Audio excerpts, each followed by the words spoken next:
江小姐，您确定要转移名下资产，带着儿子永久出国定居吗？确定。江小姐，我再跟您确认一遍，签下这个文件以后，您和孩子就再也见不到孩子父亲了。我就是要去父留子。好的，我们已经为您启动了您和您儿子的移民程序，以及资产转移海外程序。3天后转移完毕，顾氏集团资金链断裂，即将破产。您出国的飞机也已经帮您预订好了。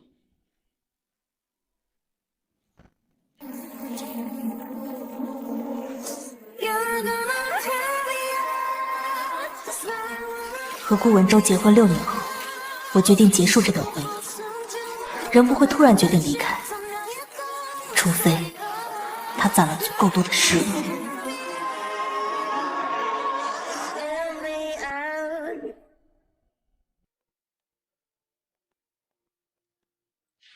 江总，江总好，老板娘回来了。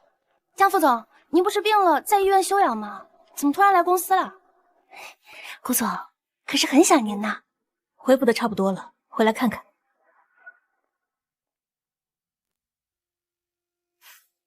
今天是我们结婚6周年纪念日，不知道文舟会给我准备什么样的惊喜。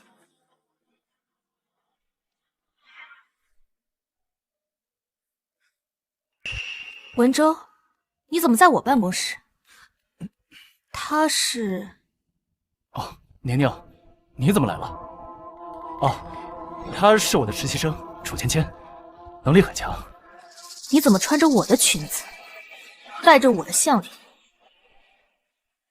顾文舟，你给我解释一下，我衣柜里的高定为什么会出现在他的身上？一套衣服和首饰而已，你怎么这么小气？回头我送你一套新的不就行了？一套衣服而已，这套是限量手工高定，全球只有1套，是6年前你送给我的定情礼物。他楚芊芊什么身份，也配穿这套？还有，你为什么把我收藏的珠宝随意送给他人？文舟哥，江宁姐她是不是生我的气了？不用管他。江宁姐，都是我的错，你别生气。文舟哥说我陪他去见客户，应该穿得正式一点。他觉得我穿这条裙子好看，所以我就穿了。我真的不知道是你的。现在知道了，那就脱下来烧了。我有洁癖，嫌脏。这么不守规矩的东西，是哪个不长眼的招进来的？够了，芊芊是我亲自招进来的。我们一会儿还有事情要谈，你先出去冷静一下。江宁，别在这胡闹了。你说什么？他一个实习生，也配在我副总裁的办公室里面谈项目？夫人，这间办公室已经不是您的了。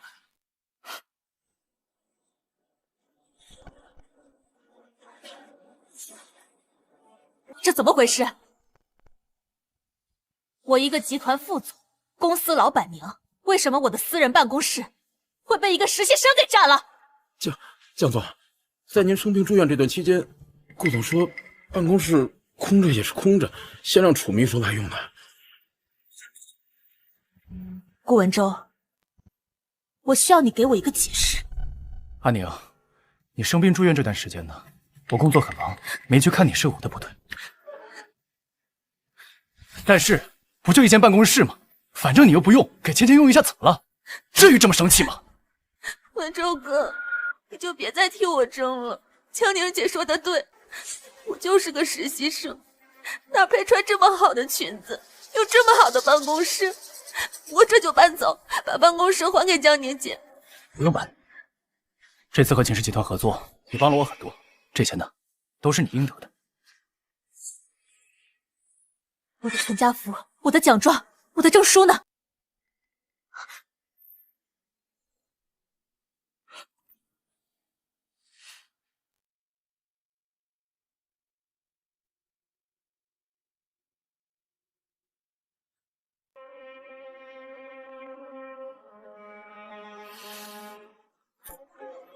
这证书是我花了整整2年给顾氏拿到的设计大赛第1，这奖状是我为了顾氏上市连夜赶稿，熬出一身病得来的。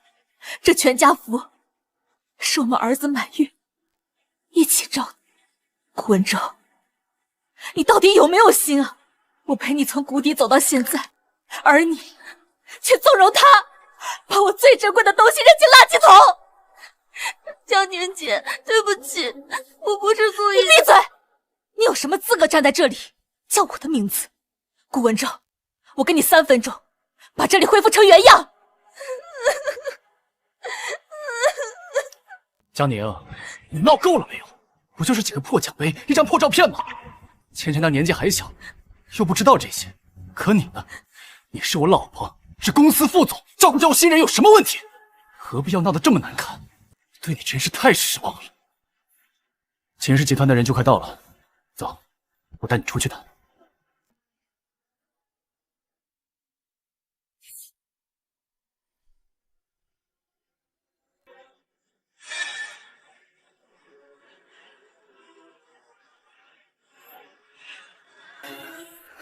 还有1分钟。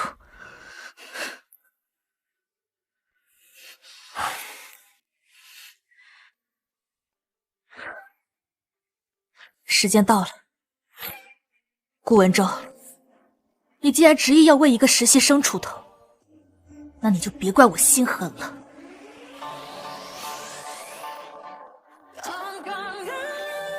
秦姐，我是江宁，关于秦氏集团与顾氏集团的合作，可以终止掉。我生病住院1周，公司离职70多位员工，设计部产出下降20%。这到底怎么回事？江宁，你到底要干什么？秦氏集团的秦总当众羞辱楚芊芊，说她是绿茶、白莲花，不要脸靠身体上位。他说错了吗？他还说，没有你江家的海外资产扶持，就没有现在的顾氏集团。还说我趁你住院期间包养实习生，不知好歹，忘恩负义。江宁，这些都是你造的谣。顾文昭，我没你那么无聊，是非对错，旁人有眼睛，自会评判。芊芊一个女孩子，性格柔弱不堪受辱，已经走了，和秦氏集团的合作也黄了。江宁，这下你满意了是不是？对，满意，我非常满意。顾文昭，这一切都是你自作自受。我江宁从来不是一个忍气吞声的人，你给我看好了。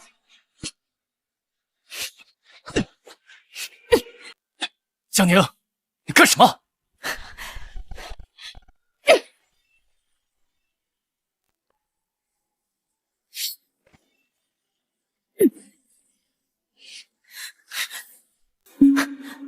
你疯了！快住手！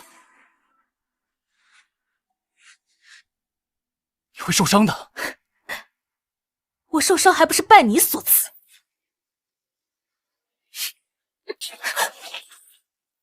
又耍大小姐脾气，你说话非要带刺吗？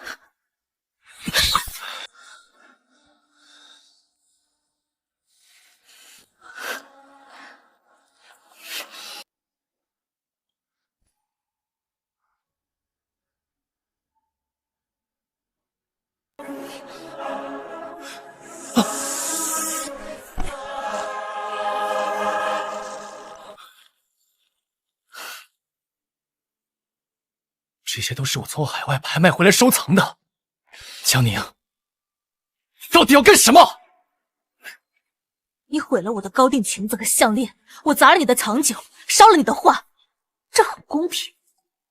最后一次，别再让我看到楚芊芊。江宁，你真是疯了！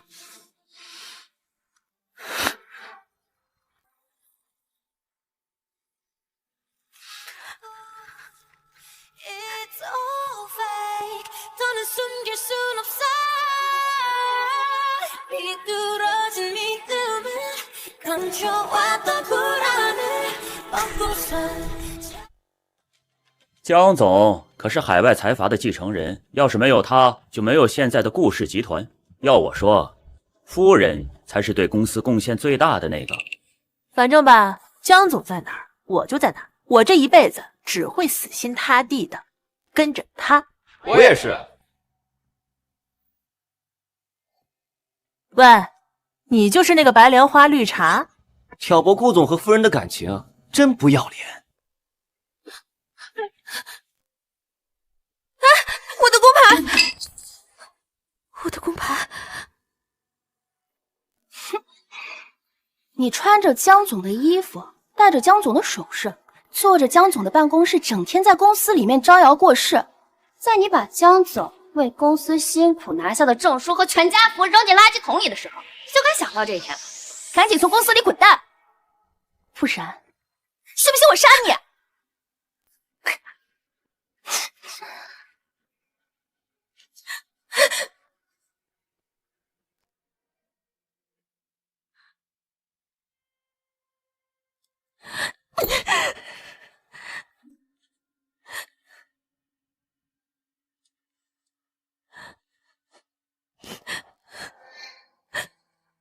文州哥，我已经递了辞呈，准备要离职了，可是他们还是不肯放过我。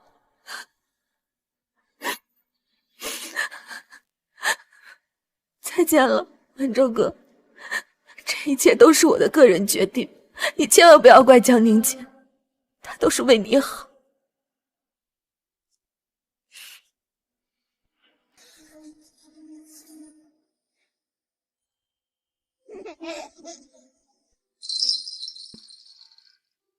夫人，先生工作太忙，已经很久没有回家看佑佑了，要不要给先生打个电话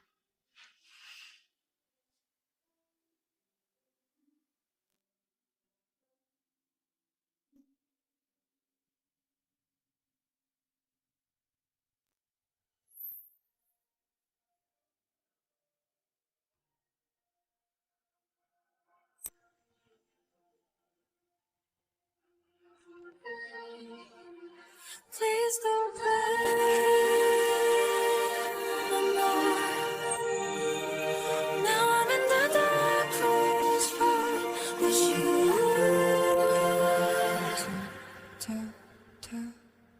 你就是顾先生，长得还挺帅嘛。听我爸爸说，你需要江氏集团的资源和人脉，好巧，我江氏也需要顾家在国内的生产基地。这场商业联姻，我答应了。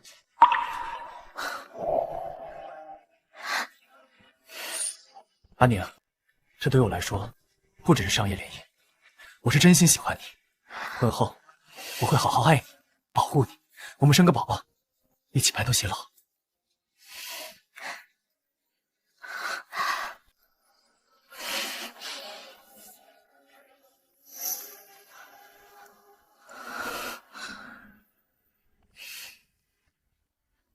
江宁，为什么派人欺负楚芊芊，还找媒体网暴她？为什么派人欺负楚芊芊，还找媒体网暴她？我没有网暴他。顾总，我被网暴了。江宁姐的朋友把我的照片发到网上，所有人都在骂我，说我是绿茶白莲花，是靠身体上位的心机女。江宁姐的手下发了我的地址，他们说他们要打死我，我好害怕呀，不敢出门。江宁，你到底要干什么？楚芊芊她已经离开了，她已经辞职了，你为什么还要针对她？你现在怎么变得这么恶毒？用着夫人的名号，肆意妄为，滥用职权。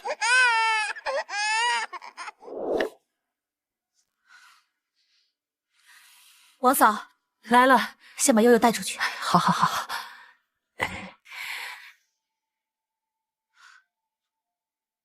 你的手怎么了？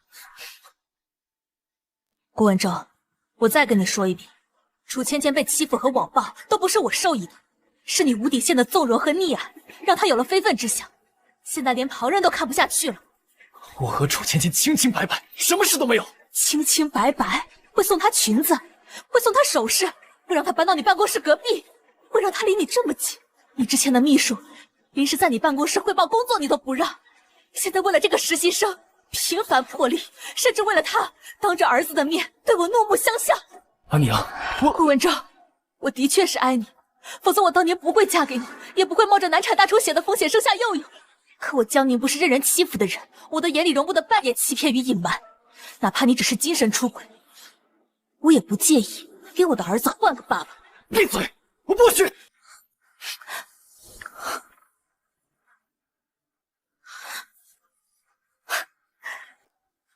你现在要为了他打我是吗，顾文哲？你动手啊！住！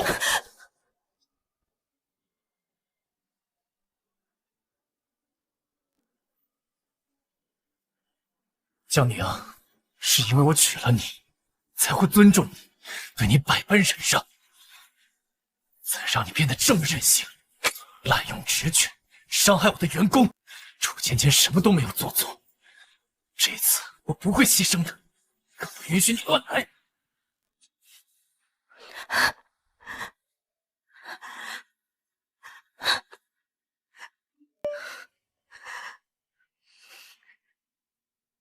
江宁姐，顾总刚刚重新聘用了楚芊芊，担任首席秘书，薪资和地位都等同于副总，还专门让法务发了声明，说楚芊芊是他的人，任何人敢造谣针对他，就立刻滚蛋。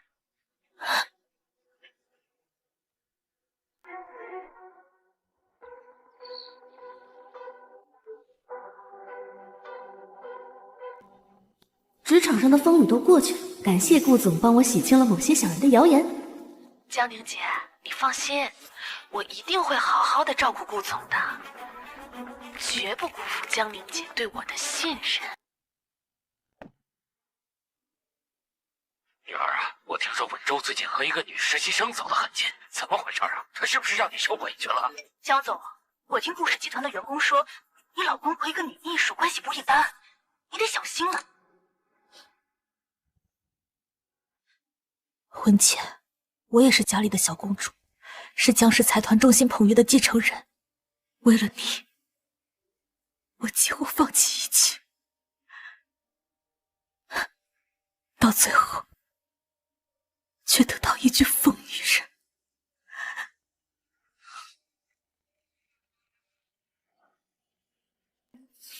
Started in a guarded place. I was young, full of faith. No one 李律师，帮我准备一份离婚协议，确保带走我名下所有资产。另外，儿子归我，我要去父留子。江总，离婚不是小事。我要在3天内看到协议，不用告诉顾文哲，这是我自己的决定。6年前，各位只是出于信任，便跟随我远赴重洋来到顾氏。从今天起，当年江氏财团投入到顾氏的所有核心技术团队，都以双倍薪资全部调回江氏，3天后执行。对了，通知江氏所有合作伙伴，暂停与顾氏集团所有合作项目。是，江总。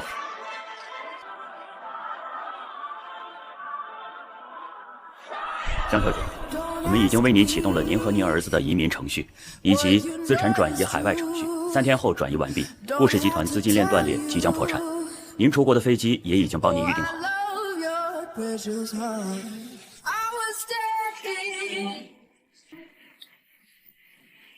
6年婚姻，我投入了太多感情，才让他觉得一切都理所当然。如今都该收回。过了之后，希望你不要后悔。感谢顾总送的海景大别墅和蔷薇之心，顾总的心意我会好好珍藏的。感谢顾总带我参加行业峰会，见到了好多大佬，我一定会做好顾氏品牌部，期待早日超越江氏品牌。江宁姐，这是我给文州哥做的爱心便当，文州哥说很好吃，有家的味道呢。放心吧，我会替你好好照顾你。夫人，您的律师刚刚来过，送来了离婚协议。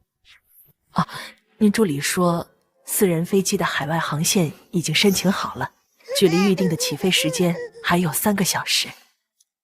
知道了，我会准时去的。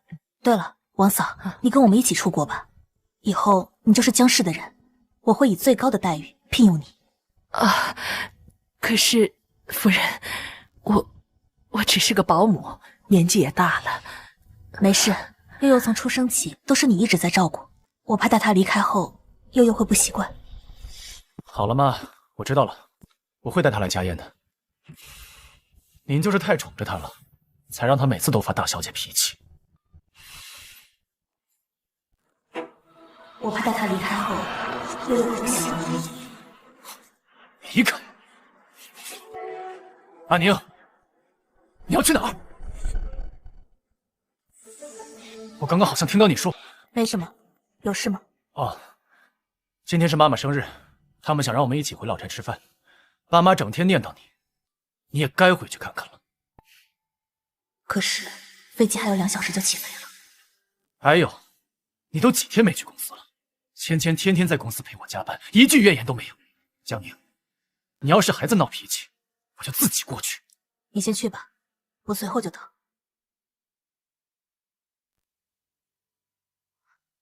王嫂，你先带悠悠去机场，我随后就来。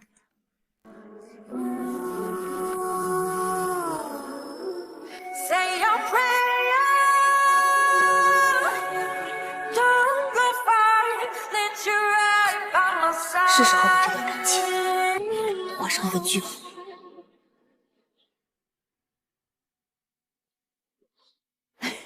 宁宁，你可算回来了，妈给你买的新首饰，快看看喜不喜欢。娘娘啊，你最喜欢的辣子鸡，我亲手做的啊！谢谢爸妈。文州那个臭小子要是敢欺负你，告诉我们，爸妈给你撑腰。坐。爸妈，其实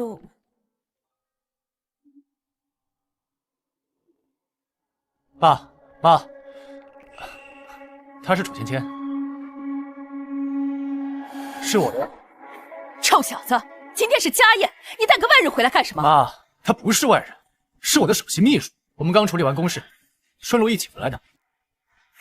这是家宴，怎么能跟公司事务一样？你现在马上让他出去。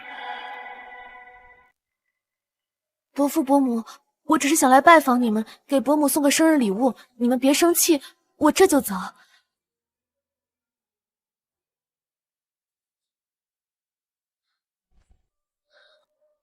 江宁姐，你这么大度，肯定不会介意的，对吧？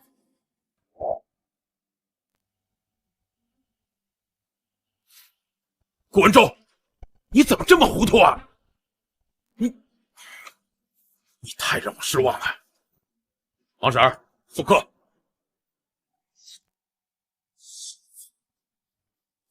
行了吧，芊芊是个女孩子，在公司忙了一天，饭都没有吃，就让她留下来吃个饭吧。你，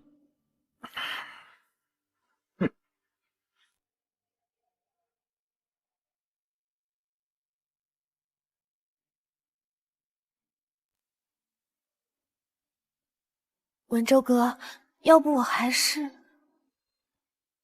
吃吧，你最喜欢的白灼虾。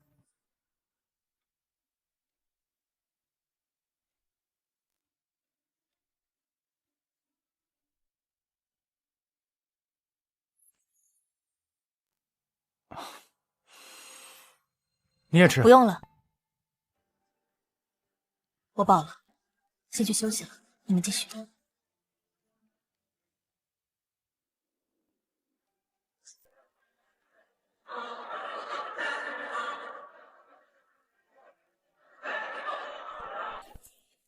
顾文舟，你脑子进水了是不是？宁宁的海鲜货你从来不吃下。臭小子，还不去给宁宁道歉？我是最近工作太忙忘记了。可是爸妈，你们也太偏心了吧？我们是正常的夫妻，为什么每一次吵架都要我来道歉呢？都是你做错了，家宴带一个外人来，这成何体统？宁宁她那么爱你，这些年为了你，为了顾氏付出了多少，我们都看在眼里。我们就算不认你这个儿子，也要认她这个女孩。她现在脾气是越来越大，这都是你们惯的。我到底做错了什么？难道我还要小心翼翼的顾她一辈子吗？文舟哥，求你了，看在我的面子上，就再给江宁姐一次机会吧。既然你们都这么说了，那我就让着她，再哄她一次。难道我还要小心翼翼的顾她一辈子吗？海外资产已经到账了。夫人，小少爷已经到机场了，飞机马上起飞，正吵着要您呢。知道了，我马上就来。宁宁，戴上这枚戒指，你就被我圈住了，100年不许变。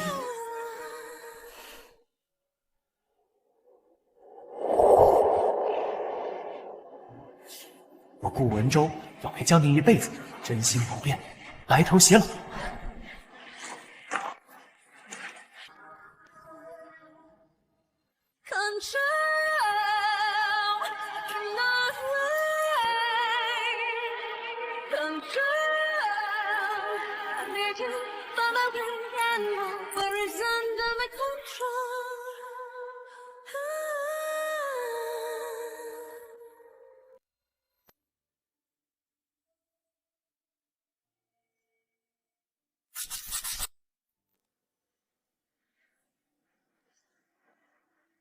这6年的感情，终究是一场空。再见了，顾文舟。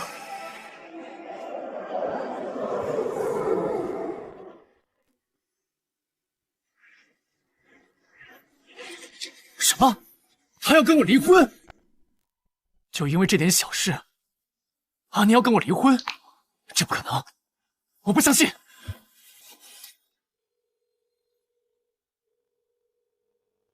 您好，您拨打的电话已关机。你去哪儿啊？我去找阿宁问清楚。江宁，我知道你和悠悠在家，你听我解释。江宁他人呢？先生，这栋房子的女主人已经搬走了。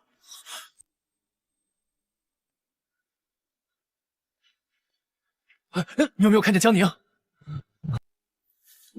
你呢？看到没有？没有。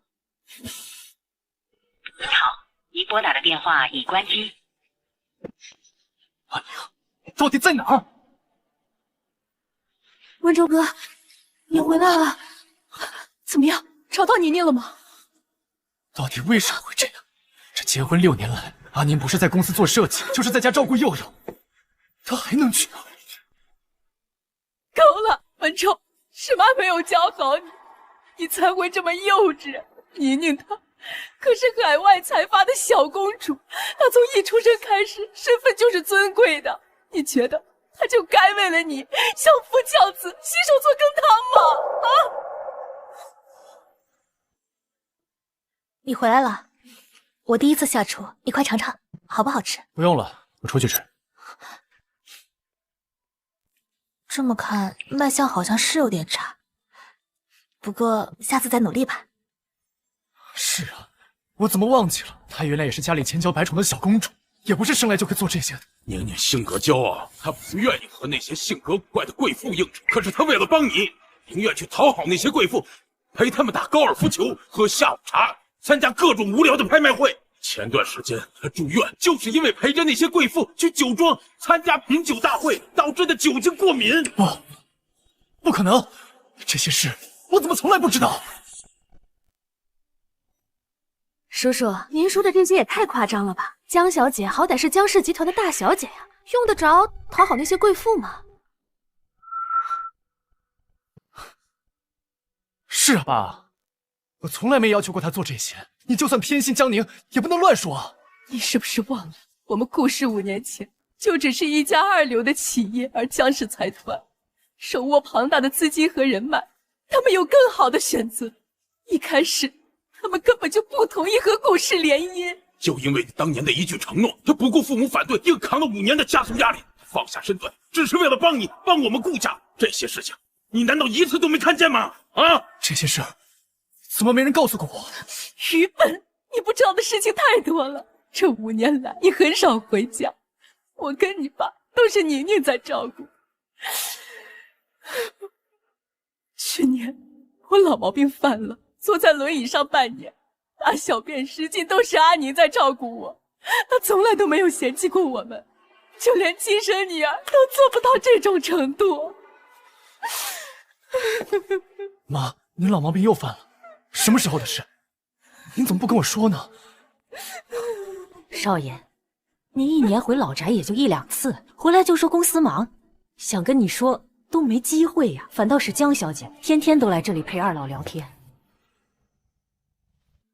这么晚才回来，要去哪儿玩了？我只是去了趟老宅。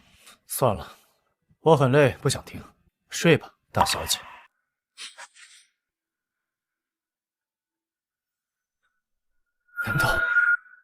难道真的是你错了吗？你总说我们把她当成小公主，天天送礼物，过度宠爱她。可是你根本就不知道，她这么多年背后的付出。她嫁给你这些年，吃了多少苦，受了多少罪，她从来都不说。是啊，少爷，您是不是忘了？1周前，江小姐出院的那天，其实是你们的结婚纪念日啊。阿宁，以后每年的结婚纪念日，我都会给你准备礼物。收到，顾大少爷。是忘了，她病的这段时间，我不但没有去医院看望她，还没有给她准备礼物，是我错了，真的是我错了。文州哥，你们怎么能光顾着指责文州哥呢？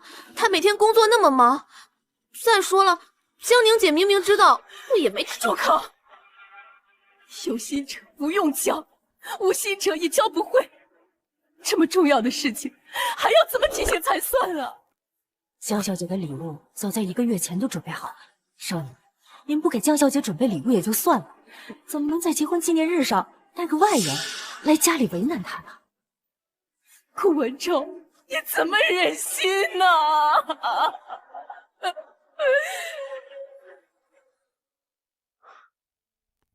这是山海大师的手工定制款，定制的人需要亲自参与珠宝制作。文州，结婚6周年快乐！希望我们接下来还有很多很多个6年。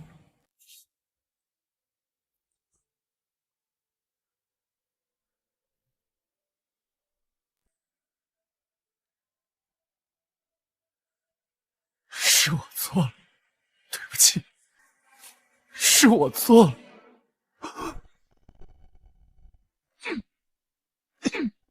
杀人不过头点地，你何苦要诛心呢？要是我们把你惯坏了，今天我用家法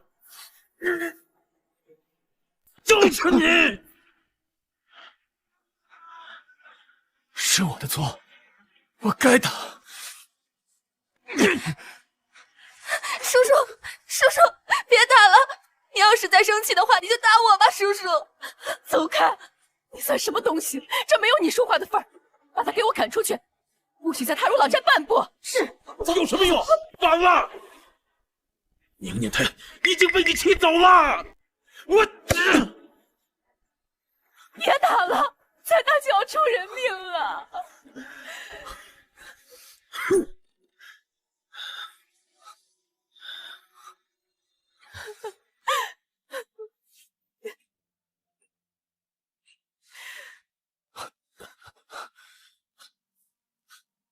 妈，您放心，我一定会把阿宁找回来的。可是你已经伤透了他的心，万一他再也不想见你，再也不回来了呢？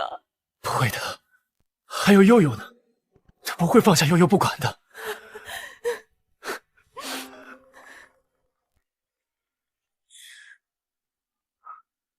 喂，什么？悠悠不见了？怎么回事？顾总，我刚才得到消息，小少爷1周前已经被办理海外定居的手续了，现在不在国内了。你说什么？顾总，还有一件事，夫人在离开前已经将顾氏集团的所有资产全部转移，公司账面上的所有流动资金也都转走了。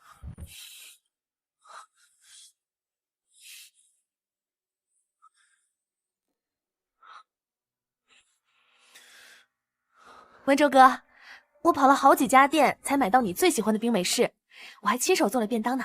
你看，看不出来我很烦吗？文州哥，抱歉。叫过文州给我出来！从今天开始，我们秦氏集团和你们顾氏永不合作。怎么会这样？哎，秦总，秦总，张总，咱们之前不是和顾氏集团合作的好好的吗？怎么忽然就不合作了？我一开始就是冲着江小姐的设计能力才和你们顾氏合作的。我现在听说江小姐离开你们顾氏集团，既然她走了，那我们也没有必要再继续合作下去了。没错，我们跟顾氏集团合作，一直给的都是最低的价格，就是为了拿到江小姐的设计。今天要是见不到江宁本人，合作终止。顾总，夫人和少爷已经不见了，资金链也断了，合作也没了，咱们这怎么办呀？公司这边先稳住他们，先采取应急预案吧。我累了，你们先走吧。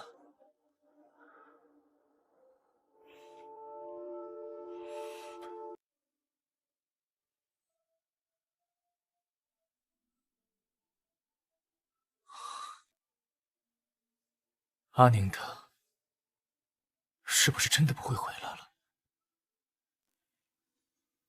温州哥，你也别太担心江宁姐了，她性子骄纵，说不定啊，她是故意关机玩消失，其实根本就没有走，就等着你啊心急后悔。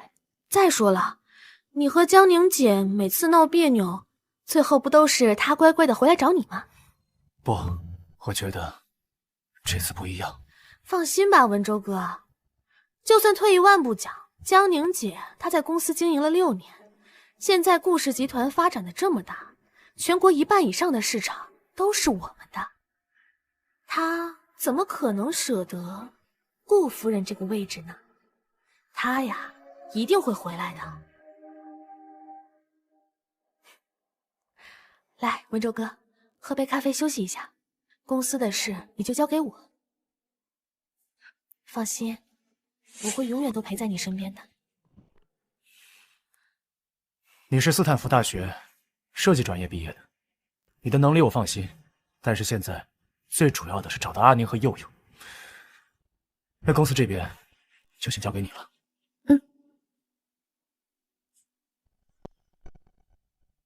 公司应急预案一共能拿出多少资金？现在银行已经停止给我们贷款了，公司账面上最多只有3000万了。3000万，这也太少了吧？只够做1个项目呀！是啊，这次项目如果失败的话，顾氏就只能破产了。我早就说了，顾氏没有夫人是不行的。要不是他们把夫人逼死，现在怎么会？闭嘴！江宁她已经是过去式了。你们都给我听清楚，江宁她已经走了，现在我才是顾氏集团的首席秘书长，设计部的代理掌权人。他江宁能做到，我会比他做得更好。把3000万的资金单独开一条生产线，全部去做我的新设计。这设计看起来是不错，很有灵气。我怎么感觉这图纸有点眼熟啊？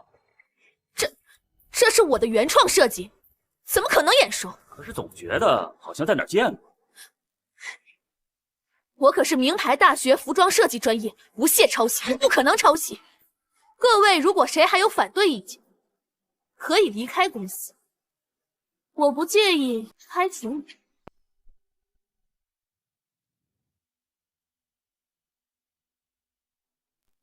江总，5年前投入顾总部下的那100名核心员工，现在已全部向咱们江氏集团递交了入职申请。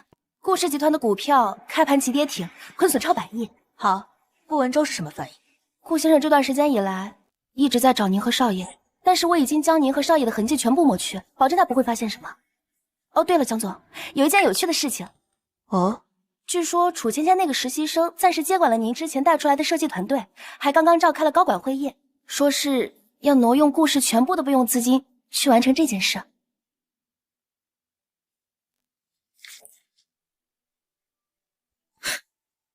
我扔进垃圾桶的设计图，居然有人捡起来当成宝，真有意思。楚芊芊她一定没想到，这张图纸就算我不要，也已经申请了专利保护。顾文舟，这就是你宁愿和我决裂，也要保护的废物。宁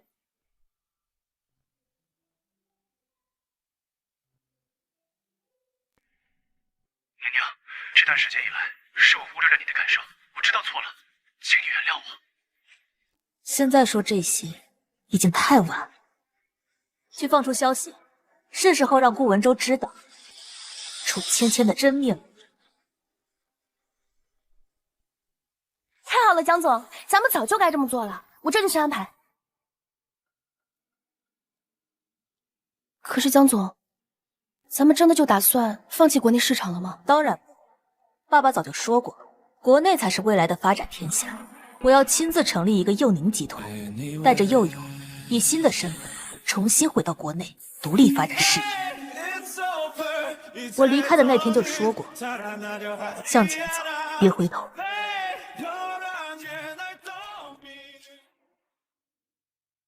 我要离职。好想法，加我一个。我也要离职。这个破工作谁爱干谁干，反正我是干不下去了。好想念江总啊！跟着楚芊芊这种烂人，设计部早晚完蛋，还有什么前途呀？就是，现在顾氏集团是被告，连员工工资都发不出来，我都快饿死了。你说什么？顾氏被谁告了？公司就算再紧张，也不可能不给员工发工资。到底怎么回事？说。顾总，您将公司交给楚秘书代管后，他将仅剩的3000万投入到自己的新设计，3天之内做出了100万件。现在被曝光出来，那个设计图是夫人的。江氏的法务部已经把我们告了。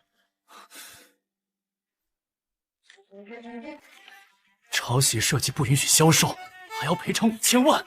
是啊，顾总，咱们公司现在账面上已经没有钱了，老的管理层都被楚秘书开除了，员工闹着离职，合作伙伴跟股东都在外面嚷嚷着要赔钱。唉，顾氏这次可能真的撑不下去了。赔钱！赔钱！让我进去！怎么会这样？江总万岁！各位，今天咱们顾氏集团成功上市了，而且还拿了产品创新的第1名，那可是未来可期啊！这还多亏了咱们江总。没有夫人，哪里会有这么好的设计？公司能这么快上市，要我说呀，这顾氏集团没了谁都不能没了咱们江宁姐呀！哎，别胡说，你们顾总每天加班到凌晨，我们顾氏集团能上市拿奖，文州才是出力最多的那个。好了，走，我请你们去酒吧开心一下。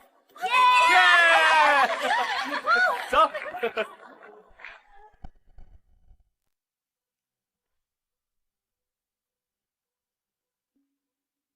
文州哥，你找我呀？文州哥，你怎么看起来这么生气啊？说你怎么解释？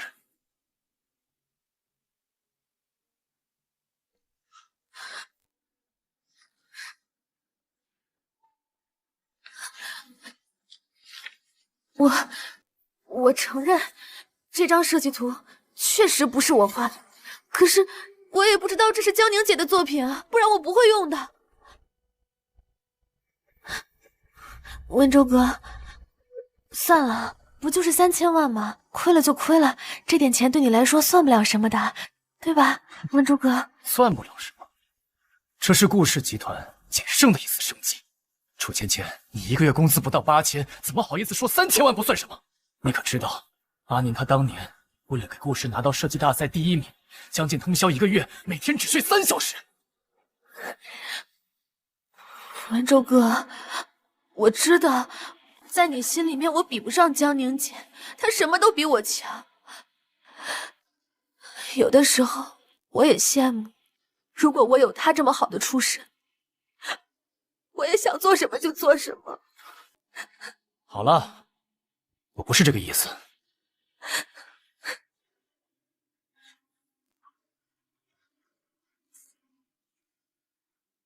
文州哥，我真的好难过。我承认，江宁姐比我会投胎，比我运气好，比我先遇到了你。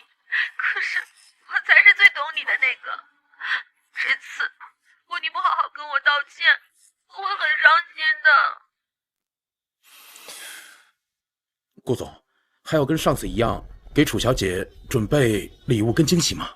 不用了，帮我去查一下楚芊芊，她连最基本的设计能力都没有，我怀疑她的履历造假。马上召开董事会，我有事情要说。好。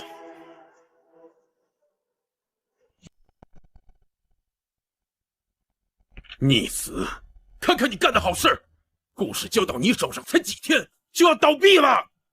臭小子，你太让我们失望了。说吧，忽然叫我们过来有什么事？爸妈以及董事会成员们，这段时间以来是我错了，但你们放心，我做的错事我来承担。今天我会给大家一个交代的。你来了。怎么这么多人啊？文州哥，你这次又要给我什么惊喜啊？你马上就知道。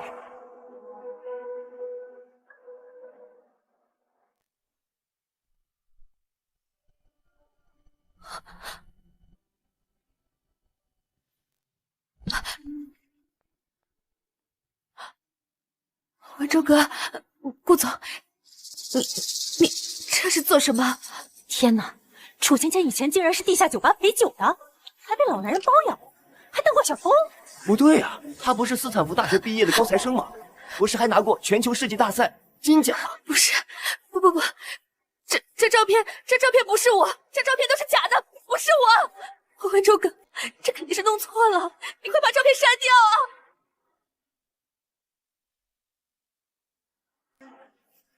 我已经派人调查过，你的斯坦福大学学历，还有设计大赛金奖，全都是假的。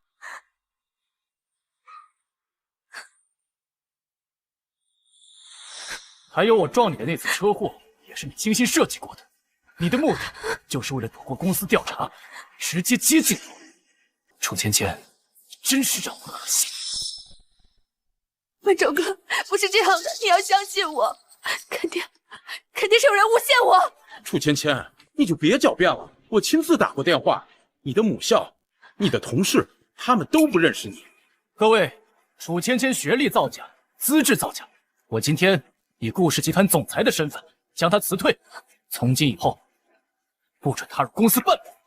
文州哥，我求你了，别开除我！我要是走了，谁来照顾你啊，文州哥？让开！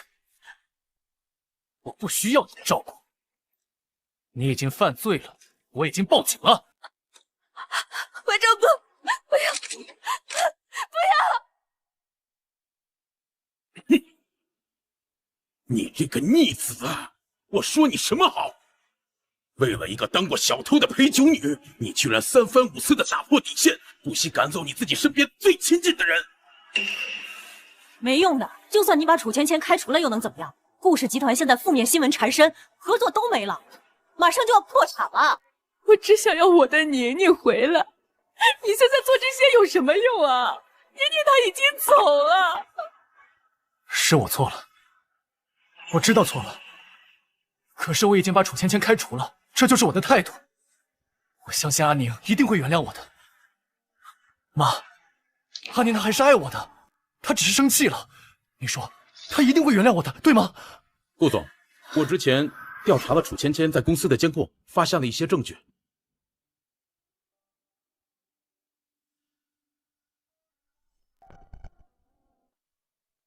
放心吧，顾文州啊，他真以为自己撞了我，只顾着跟我道歉，一点都没怀疑我的来历。他呀，还真以为我是斯坦福的高材生呢。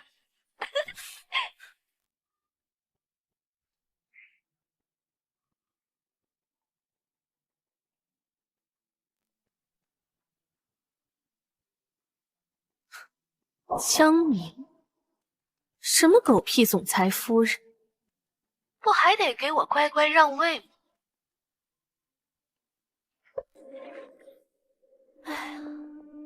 你的衣服，你的首饰，包括这间办公室，马上就得是我的了。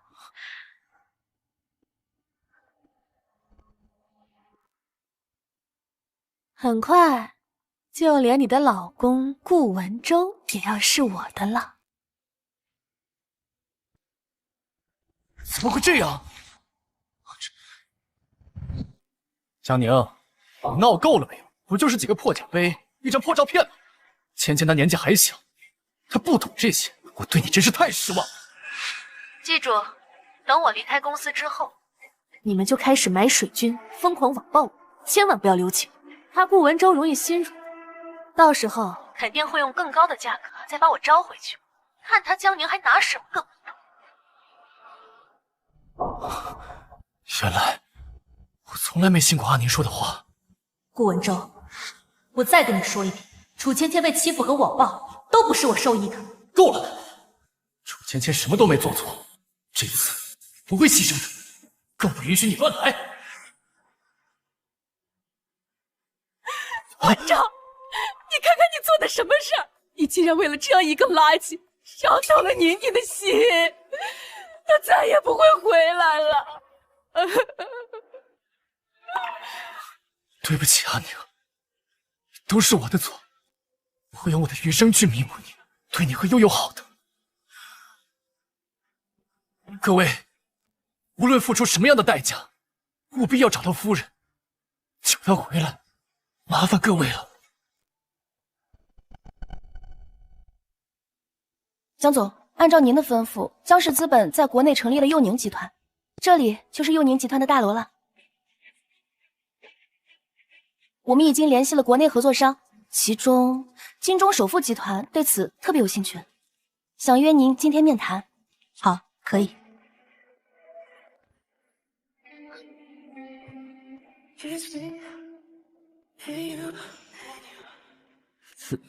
是你。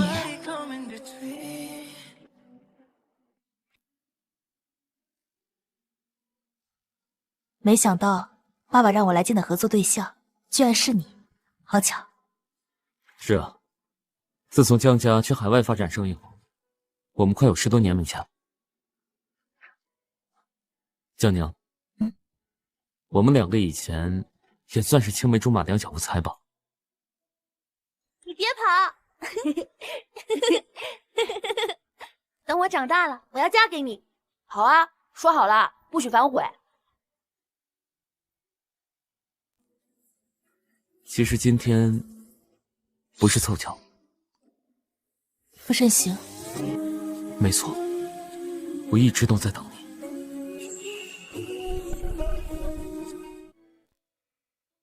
可我离了婚，已经有孩子了。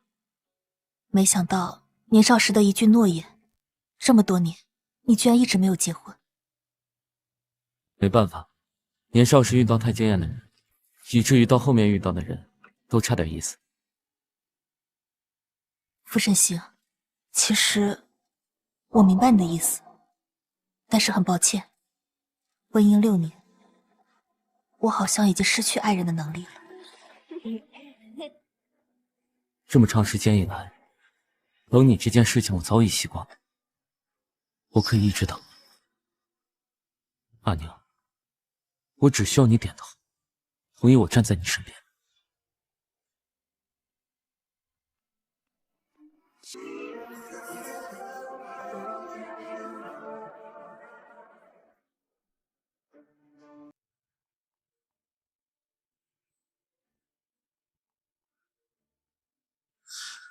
爸，别叫我爸，你和宁宁已经离婚了。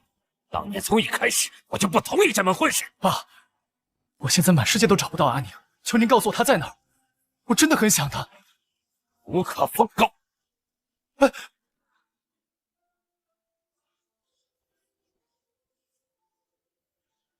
阿宁，你到底在哪儿啊？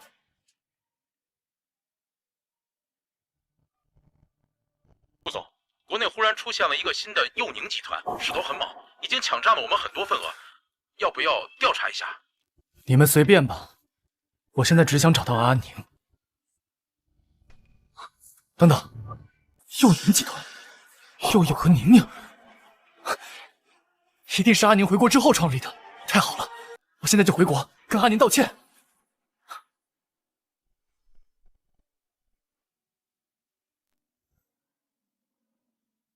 江总，要不休息一下，吃点东西吧？不用了，我很快就能画完。这是佑宁集团的第一个产品，一定要好好做。可是胃疼还要逞强，再怎么说也要先吃饭。快趁热吃，我亲手给你做的。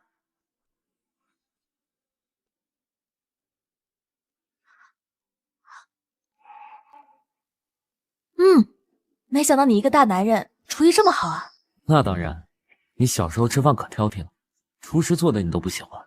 我那个时候就在想，以后好好练练厨艺，这样等我长大了就能好好照顾。知道你不能吃海鲜，一点海鲜也没放。宁宁，你马上就过生日了，这个是我亲手为你设计的珠宝，用了你最喜欢的蓝宝石，喜欢吗？顾文舟，你脑子进水了是不是？宁宁她海鲜过敏，从来都不吃虾。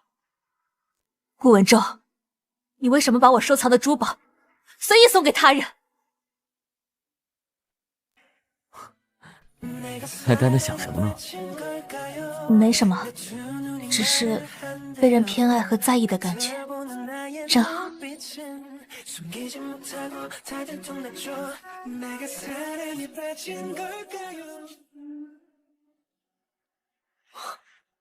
阿宁，我终于找到你了。你那么爱我，一定会原谅我的，对吧？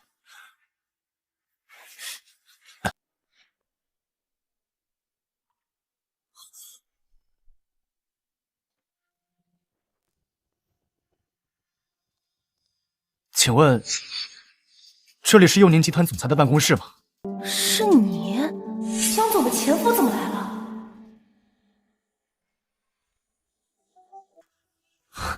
是佑佑，太好了，真的是阿宁，他真的回来了。他现在在哪儿？我要见他。不好意思，这位先生，江总他现在不在公司。我知道你是阿宁的海外总助理，你一定知道他在哪儿。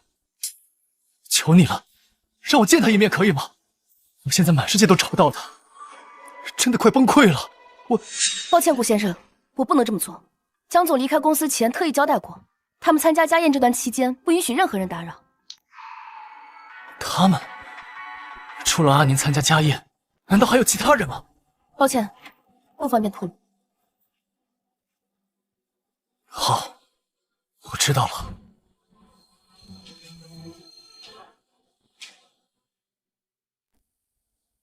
爸，求您了，就让我进去跟阿宁见一面吧。怎么又是你这个混账！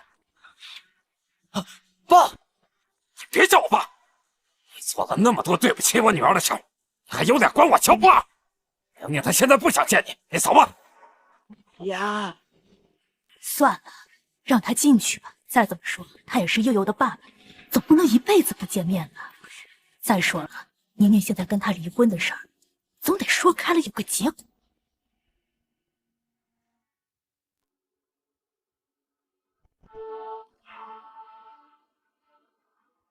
进去吧。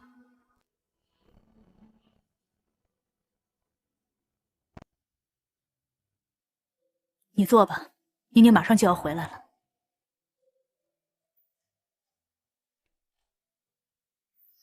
宁宁，终于见到你了。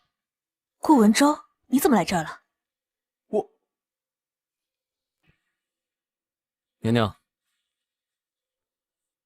冷气开得太大了，别着凉了。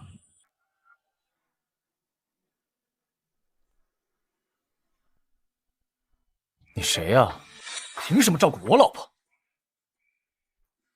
顾先生，请你自重，不要在我家发疯。你就是那个允许冒牌实习生欺负宁宁的前夫。今天是家宴，看在伯父伯母的面子上，我暂时不跟你计较。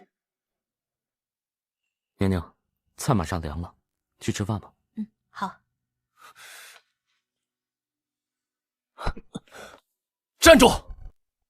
江宁，你知道自己在干什么吗？这里是江家的家宴，你为什么要带一个外人进来？外人？顾文舟，你也配说外人两个字？你跟宁宁已经离婚了，在这个家里，你才是外人。混账！要说先来后到，沈行这孩子才是先来的，他是从小被我们看着长大的。要不是你突然向我女儿求婚，我女儿又同意了，这门婚事哪能轮得上你？沈行这孩子才是我们一直看好的女婿。我女儿嫁给你那是下嫁，当初她顶着家族的压力嫁给你，为你生儿育女，又在你们顾氏整整工作了6年，帮你们顾氏从一个2流企业一步一步走到了杭城首富，你又是怎么对她的？顾先生，6年前你抢走了我的婚事，我其实不怪你，毕竟感情的事情上没有先后之分。可你有没有想过，一旦宁宁选择离开你，你其实什么都不是。是我错了，对不起阿宁，都是我的错。我求求你，再给我一次机会，我改正，好不好？我已经给过你一次机会了，是你没有珍惜。顾文舟，我已经为你破过一次例，不会再有第二次。不，不要因为他影响心情。我们去吃饭吧。顾县长，你们顾家也有家宴，想必平时都是和安宁一起去的吧？没错，你以前对宁宁做的事情，我都有了解。你今天觉得我是一个外人站在这里你会难受，那顾家家宴上的阿宁呢？你有替她考虑过吗？爸妈，她是楚芊芊，是我的。臭小子，今天是家宴，你带个外人回来干什么？你太让我失望了。王婶儿，送客。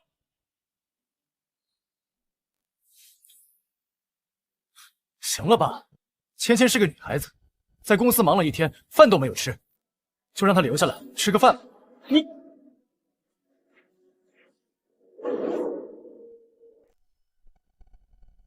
顾文昭，你如果学不会爱她，那就我来。以后我会是她的丈夫，我会好好照顾她，爱她，照顾佑。阿宁是我的，你不可以夺走他。还有佑佑，他是我的儿子，你凭什么？住手！顾文昭，我来告诉你凭什么？就凭你已经不是我的丈夫，就凭我已经不要你了。你敢当着我爸妈的面动手打人，就是跟我们一家过不去。我没有，我不是那个意思。阿宁，对不起，我真的做不到，眼睁睁的看着他把你夺走，我做不到。顾文昭，我再跟你说一遍，我们已经离婚了。你之所以今天还能在这，只是因为你是佑佑的爸爸。我和盛行的关系不是你想的那样，但我也没有必要向你解释，因为这一切都跟你没有关系了，你也没有资格对我的私生活指指点点。可是离婚协议我还没有签字，阿宁，我求求你，再给我一次机会，我向你保证。顾文昭，离婚协议签不签由不得你，这件事我傅氏集团的法务部门会联合江氏的法务部门一并处理。现在请你离开，我不想在这儿和你动手。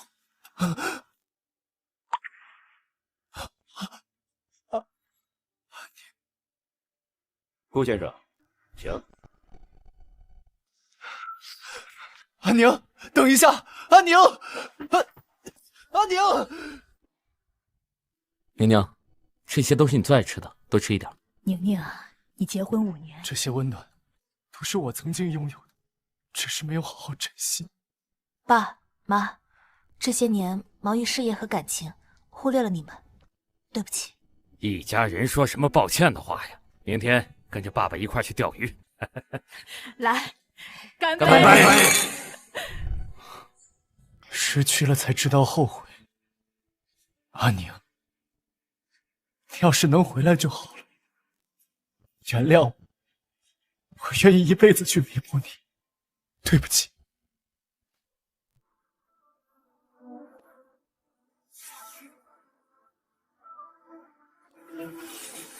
对不起。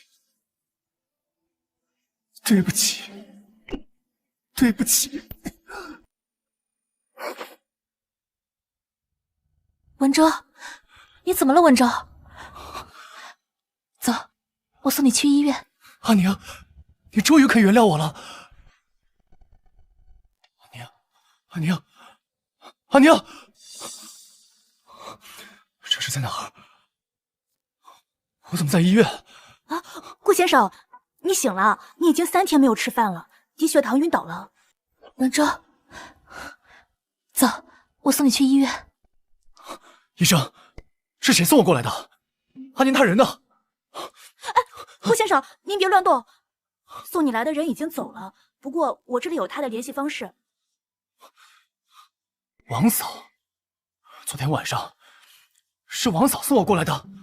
是。原来都是幻觉，也是，我已经伤透了阿宁的心。他又怎么会这么轻易的原谅我？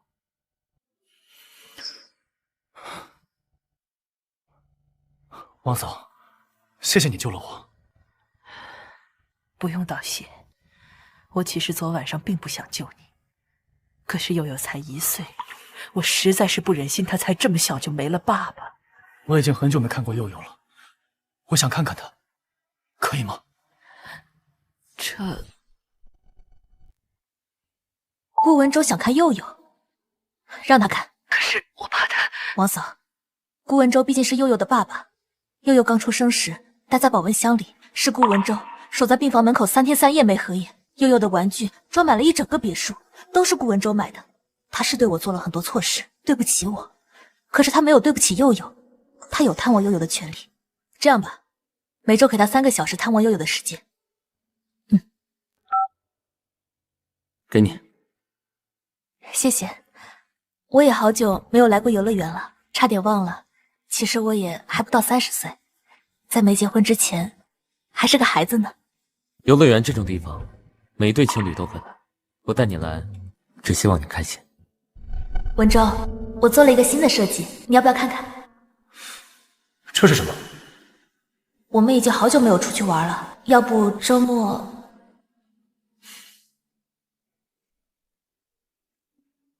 江宁，你几岁了还这么幼稚？我工作很忙，没空。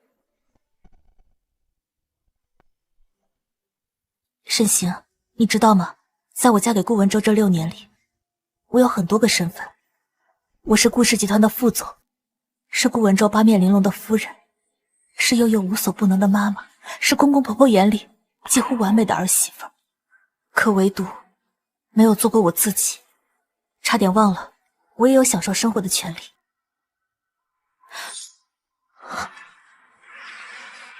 年年，你在我这里，你永远都可以做自己。以前那些不开心的事情，就忘了吧。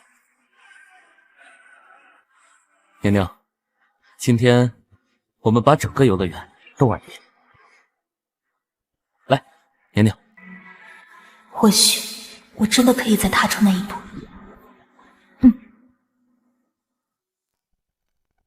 阿宁，我想只要有佑佑在，我们永远是一家3口。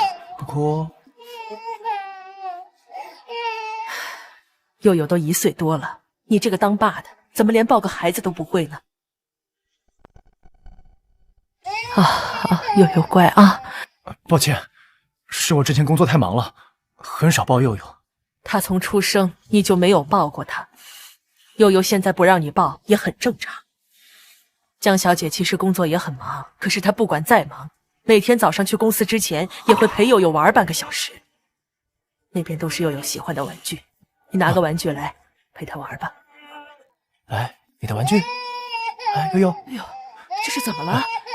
这个玩具是佑佑平时最喜欢玩的，怎么看到你拿这么大反应啊？文舟，我不是那个意思。我说过了，这件事不必再插手。好，那就听你的。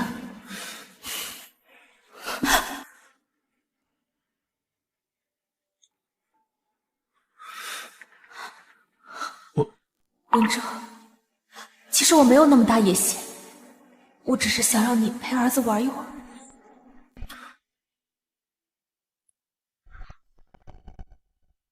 王嫂，之前都是我的不对，照顾宝宝这些，我确实不是很熟悉。但你能不能看在我是佑佑爸爸的份上，教教我？我一定能做好的，我一定能让佑佑。顾先生，3个小时的探望时间已经到了，你走吧。像你这样不称职的爸，佑佑以后长大了也不会想你的。顾先生，请吧。佑佑宝宝乖，我们有个好妈妈。来，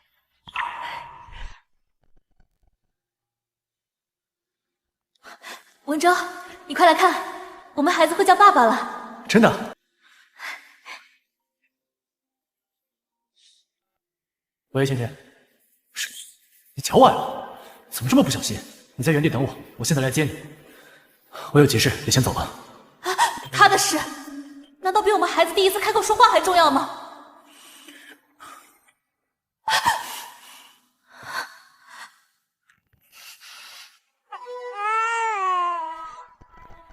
如果时光能倒流，如果能再来一次，我绝对不会把楚芊芊招进公司，也不会再那样对阿宁了。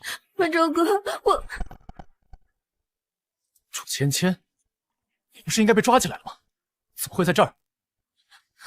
文州哥，我滚开！楚芊芊，顾氏已经倒闭了，我已经不是顾氏集团总裁，也已经没有你需要的东西了。文州哥，文州哥，我求你了，我求你帮我澄清一下好吗？我没有学历造假，我没有抄袭，也没有侵占公司财产，我不想进监狱。楚芊芊，你还有脸在我面前说这些？你不过是个卖酒的小偷，每天在地下酒吧被不同的老男人包养和灌酒，却伪造学历混进我顾氏集团，害得我亏损了几千亿市值，也害得阿宁和我离婚，远赴海外拒父留子，还有脸求我的谅解和澄清？够了，顾文州，你以为你现在的处境都是我一手造成的吗？不然呢？我说顾总，整个顾氏集团就算没有我，迟早也会有其他让你心动的实习生。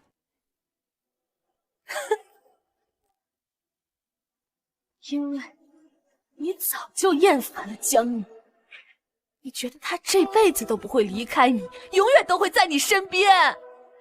可现在呢，江宁他不要你了。这一切都是你的错，你凭什么全都甩到我身上？你说的对，阿宁不要我了，确实是我的错，是我识人不清，是我骄傲自大，是我自以为站在顾氏的最高处，是全凭我自己的能力，却忘记了这些年是谁陪着我从最低谷一步步走来。但我知道我错了，也付出了代价。我犯的错，我愿用一辈子去忏悔。但是楚芊芊，你犯的错，没人能帮得了你，你自己去监狱里面忏悔吧。不要，文州哥，顾总看在我在公司照顾你、喜欢你的份上，你就闭嘴！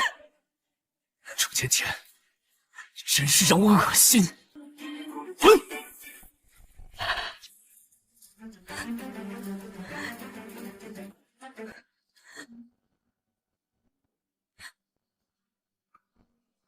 顾文州，既然你不愿意帮我，我就毁了这一切，谁都别想好过。这是你欠我的。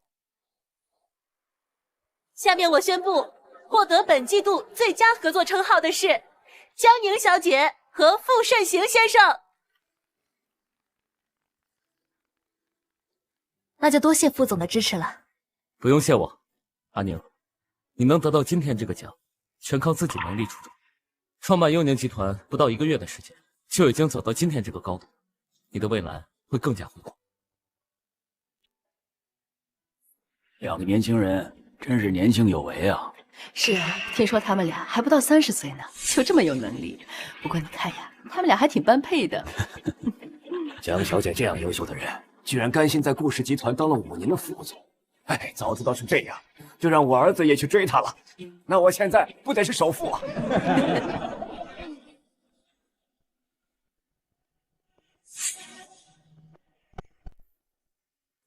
感谢大家，感谢富士资本对我的支持。今后佑宁集团会继续深耕服装设计行业，继续探索更多的可能。谢谢。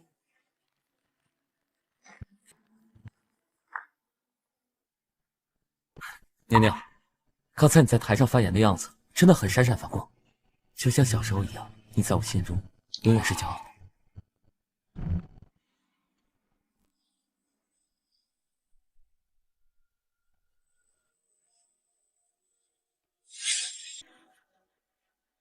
哎，我觉得这个人有点眼熟啊。他就是顾氏集团总裁，杭城首富。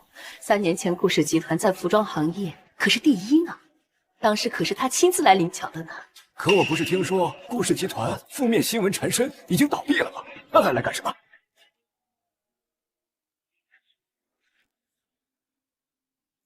傅文州，你又来这里发什么疯？上次在江氏老宅，你在家宴上发疯，害得伯父伯母几天没有睡。可在佑佑的份上，我已经放过你一次，别逼我对你在这里动手。我不知道，阿宁，对不起，我以后不会这样了。既然顾氏集团已经倒闭了，那他就不再是企业家了。是谁让他进来的？出去！出去！出去！出去！出去！出去！出去！出去！听说这个顾文州把一个什么都不会的实习生提拔为副总，赶自己老婆出去，真是蠢到家了。这种人也配来这儿？顾文州，你3年前站在这儿领奖的时候，我怎么也没想到今天会是这样一个结果。眼见你起高楼，眼见你宴宾客，楼塌了。顾文州，你也看到了，这里没有人欢迎你，你走吧。阿宁，我知道我这样很让你讨厌，但是我今天必须要见你一面。我这次来是来恭喜你的。是吗？顾文州，富士资本和佑宁集团强强联手，用了不到3天的时间，就把你们顾氏集团所有市场吃掉。你这么要强的一个人，会心甘情愿祝福阿宁？我是真心祝福你的。我成立了一家新公司，我打算从头开始，好好弥补你和佑佑。阿宁，我是真的想恭喜你，你能像3年前一样认一下我吗？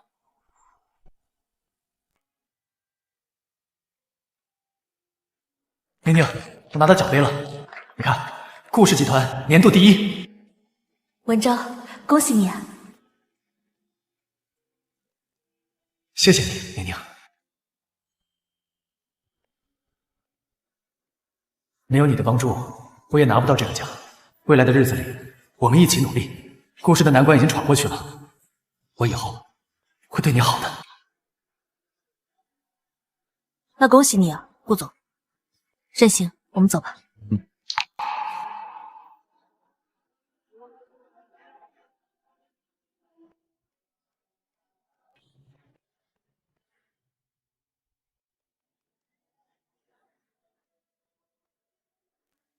明明已经签好了离婚协议，可到了这一秒，我却没有勇气递出去。阿宁，我是真的不想和你结束这份关系，你是我此生的挚爱。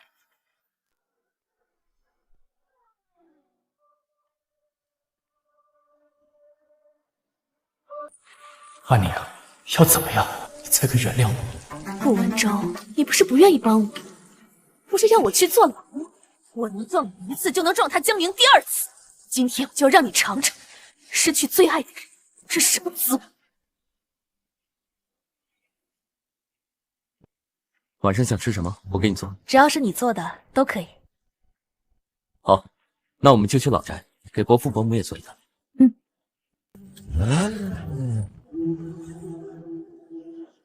小心！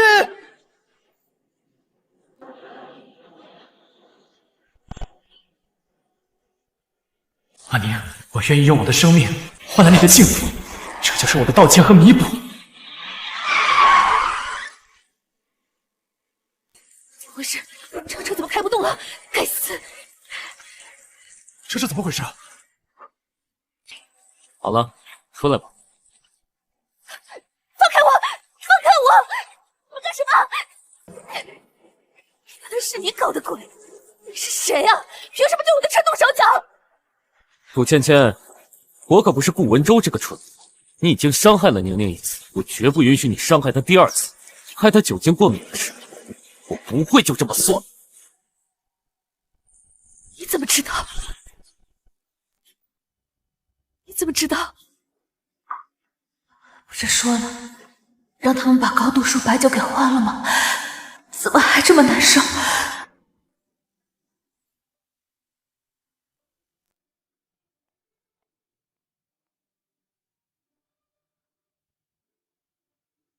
不好意思啊，江总，你和文州哥的结婚纪念日要在医院里过了，而我会陪着文州哥好好的过这一天的。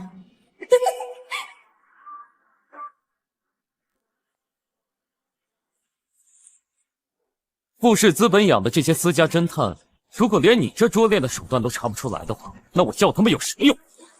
原来你们早就知道了，所以早早的就在我的车里做了手脚，就等着我今天上门。我输了，但是江宁你该死，如果不是你，我怎么会落到现在这个地步？人心妄想！如果不是宁宁心软，你连踏进故事大门的资格都没有。芊芊，我看该死的人是你！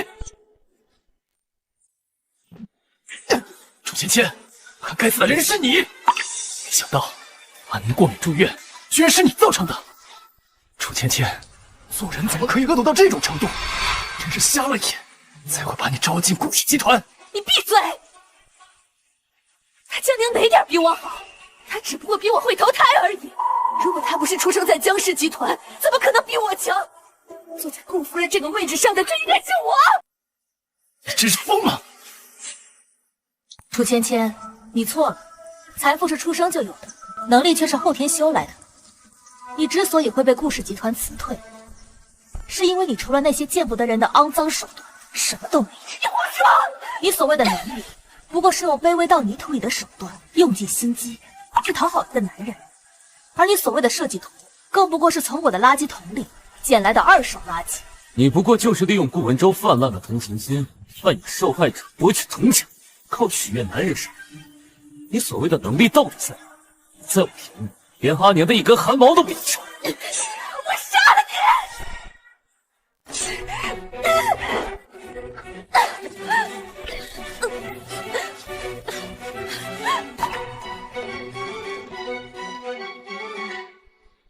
你在公司欺上瞒下，利用顾文州对你的信任，造谣污蔑，开除员工。你走到今天这一步，不怪任何人，都是你自己的报应。胡说！你胡说！不是这样的。楚芊芊，我们本来就不是一个世界的人。像你这样的垃圾，不是借用顾文州给你的权利，就连站在我面前的资格都没有。把他带下去，该怎么处理就怎么处理。楚芊芊，陷害阿明这些事，你不得好死！顾总，你怎么能这么说我呢？你忘了，你可是亲口说过，我是你见过能力最强、你最喜欢的实习生啊！高定的裙子、珠宝、副总办公室都是你亲手给我的，你忘了吗？你给我闭嘴！不要再说了！不是这样的，我没做这些事，都是楚芊芊骗了我。宁宁，你一定要相信我，阿宁。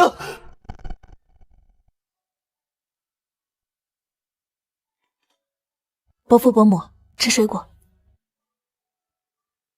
宁宁啊，我们今天来是来给你道歉的。伯父伯母，你们别这样。我和顾文州结婚6年，这6年以来，你们一直把我当成亲生女儿对待。顾文州有的我都有，而且是双倍。你们不欠我什么，不用道歉。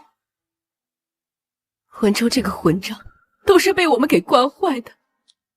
他从小性格就霸道，我们一直想着，不管怎么说，他人是好的，却没想到他会做出这样的事。宁宁啊，文州这次的确是做错了事，我已经用家法教训过他了，他自己也已经知道错了，也辞退了那个实习生，把他送进了监狱。你看，你遇到危险的时候，他还是毫不犹豫的选择用自己的命替你挡车呀。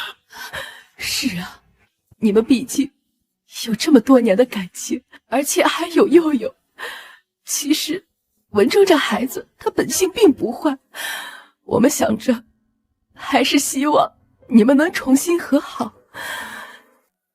宁宁，你能不能再给文州也给我们俩一次机会啊？能不能再给文州也给我们俩一次机会啊？伯父伯母，我一直很尊重你们，但我和文州之间已经没可能了。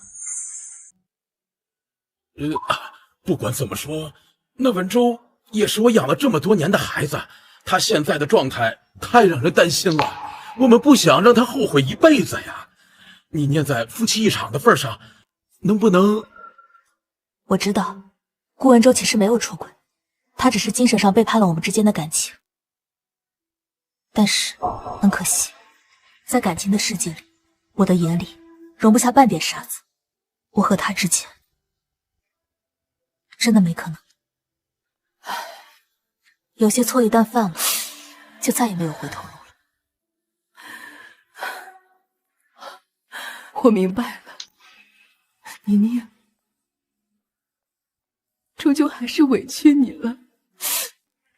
我会劝文州在离婚协议书上签字的。可佑佑是我的孙子呀。佑佑会一直在我这里抚养，顾家可以随时来看，不父不母，请回吧。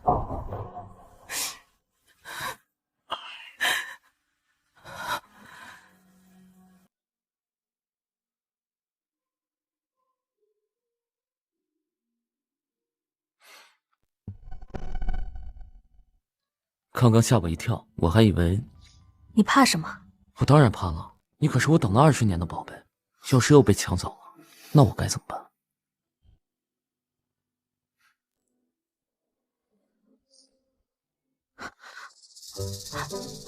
来了。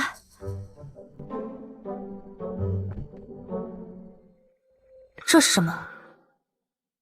这位小姐，这是一封匿名投递的文件，麻烦您签收一下。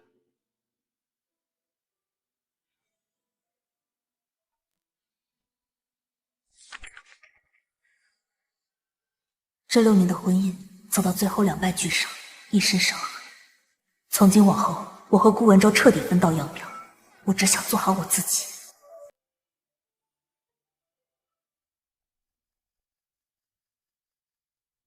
王嫂，这周接下来还是要辛苦你了。这就走了？这周探望时间已经结束了，只是这么久了，我还是没能见到阿宁。或许他还是没有原谅我。这周探望时间已经结束了。这2年来，你每周都准时来看悠悠，还给他带来很多玩具，也越来越会照顾孩子了，的确是改了不少。是啊，悠悠现在越来越活泼了。你呀，要是2年前能这样对江总和悠悠，他们怎么会离开你呢？江总那时候多爱你呀，你说你们怎么就走到了现在这一步呢？是啊，都是我没有好好珍惜阿宁。我现在有在努力照顾悠悠，重新发展公司，又重新做到了杭城首富。希望阿宁哪一天能想起我，能见我一面，哪怕1分钟也好。你听说了吗？江小姐要结婚了，那可是世纪婚礼，当然听说了。结婚场地啊，又大又豪华，哎，真是让人羡慕。一个是京都首富唯一继承人，一个是海外江氏财团小公主，这才叫登对呢。据说傅先生等了咱们江小姐这么多年，也总算是有个结果了。顾总，我们不是故意的。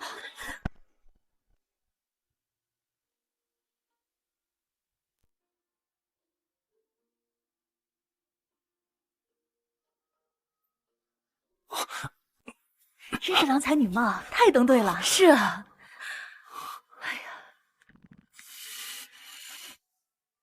先生，你没事吧？没事。你要不来杯果汁？下面有请2位新人喝交杯酒。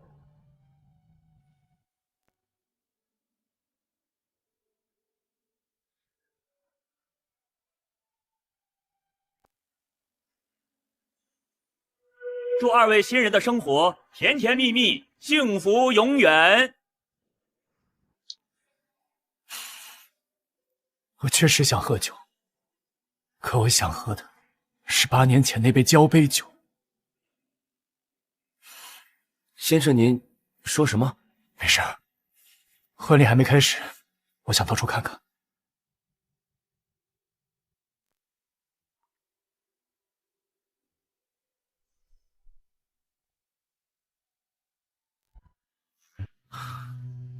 他们说的对，阿宁塔和傅慎行确实很登对，只是这样的照片，8年前我们也一起拍过。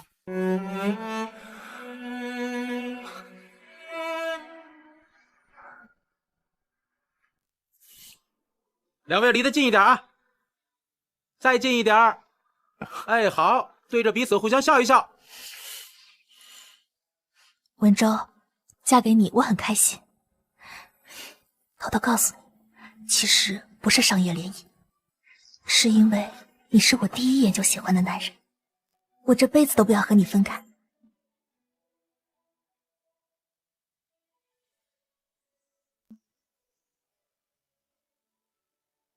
哎，好，这个姿势很好。3、2、1。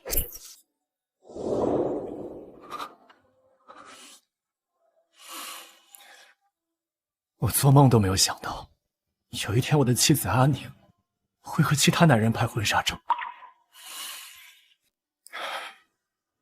这一切都是我的错，可我无论做什么，都没有办法再挽回她。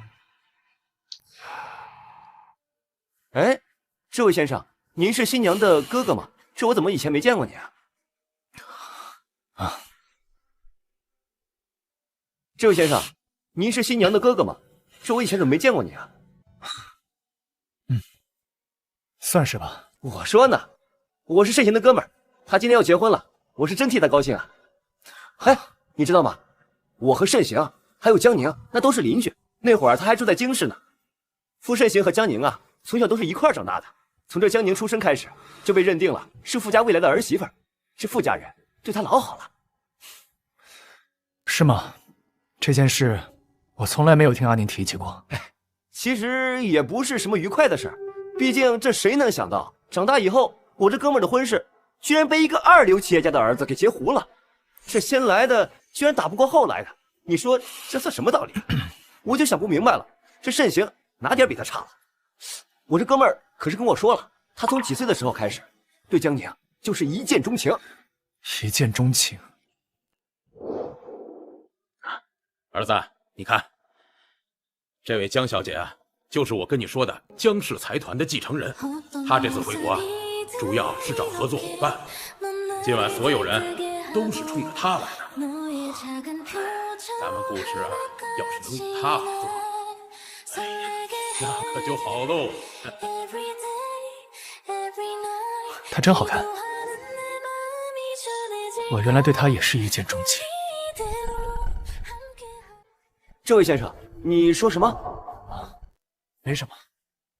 哎，幸亏啊，杭生那个蠢货，他不识货。听说结婚6年，经常吵架，他居然还因为一个要学历没学历、要能力没能力的绿茶白莲花，处处给江小姐难看。嘿，这江小姐实在是忍不了了，就跟他那个蠢货前夫离婚了。这傅盛行也算是成功上位。这等了20多年，也终于算是等到了。我这个做兄弟的呀，也真是替他开心。是啊，阿宁的前夫。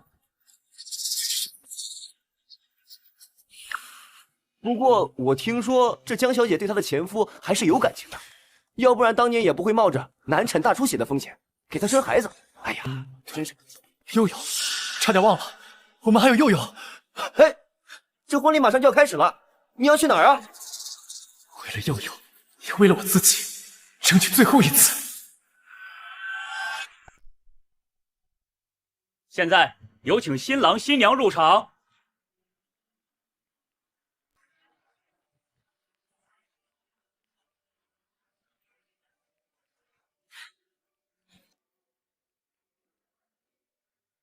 我们的女儿终于找到她的幸福了。新郎，你是否愿意深爱眼前的新娘，承诺此生爱她、尊重她、保护她，就像爱你自己？我爱她，胜过爱我自己。新娘，你是否愿意嫁给新郎，成为他的妻子，和他缔结婚约？我愿意。现在，请新郎为新娘戴上戒指。阿宁，我觉得好不真实，这一切像是在做梦一样。我也没有想到，小时候一起玩过家家的男生，真的成了我的王子。我也没想到，童话故事里的公主，真的让我去当。等一下！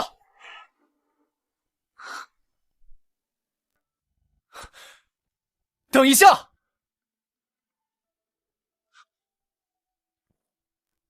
我的天啊，这怎么回事？一场婚礼上怎么会有一个新娘，2个新郎啊？我怎么感觉他有点眼熟啊？想起来了，他就是以前那个顾氏集团的总裁，新娘的上一任。顾氏集团不是因为一个实习生倒闭了吗？都离婚了，还穿成这样来婚礼现场，该不会是想抢婚吧？顾文忠，我看在你是幼有生父的份上，一而再再而三的忍让你。你在江氏家宴上发疯，在宁宁的颁奖典礼上煽情，可你不应该出现在这儿。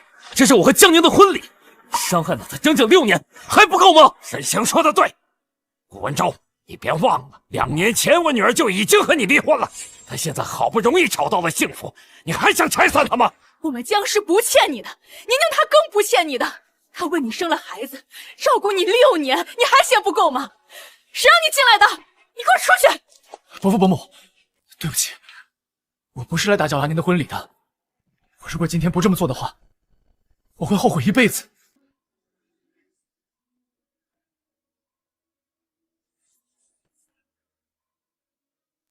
阿宁，我只是想要最后一个结果。阿宁，我只是想要最后一个结果。顾文忠，你我之间在2年前就已经断得干干净净。我现在能让你每周看一次佑佑，已经是我对你们整个顾家最大的让步了。阿宁，我知道这6年来是我不对，也知道你爱恨分明，走了就不会再回来。可是8年前，你也是我的妻子啊！我们结婚那天，你曾经说过，你会永远爱我的，我们一辈子不会分开的。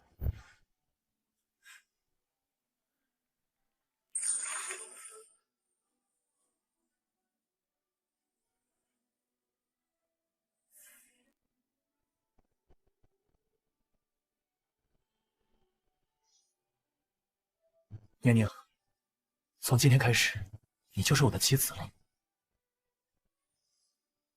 文忠，在未来的日子里，只要你不弃我，我必不负你；只要你不变心，我们这辈子都不会分开。顾文忠，我的承诺从来没有失信过，可你别忘了，是你为了一个实习生抛弃我的。我江宁从来不会失信于人，但更不会爱上一个弃我于不顾的男人。顾文忠，你走吧。顾文忠，你走吧。你没听见吗？宁宁她不喜欢你了，她让你走。如果不是因为你，我们家宁宁怎么能吃这么多年的苦？她早就应该放弃，追求她自己的幸福了。你走，你走！傅盛行能做的，我都能做到。我也会学着给你做饭，无微不至的照顾你，也可以等你很多年，甚至一辈子。阿宁，我知道是我错了，可我对你的爱一点不比他差。我求求你，再给我一次机会，好不好？迟来的深情不算真爱，更何况我已经不喜欢你了。我是一个专一的人，从今往后，我的爱只会给申行一个人。顾文忠，有些东西是很长久，但也很脆弱。我们的爱碎了，就再也回不去。从今往后，我只想带着佑佑自由自在的活下去。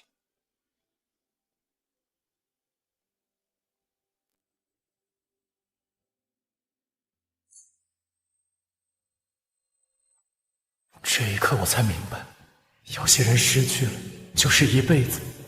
阿宁，早知道你我之间再也回不到当初的圆满，8年前的今天，你的手我应该握得更紧一些，再紧一些。阿宁，往后余生我依然会守护你，但不会再打扰你。从今往后，就当我和旧时都是一场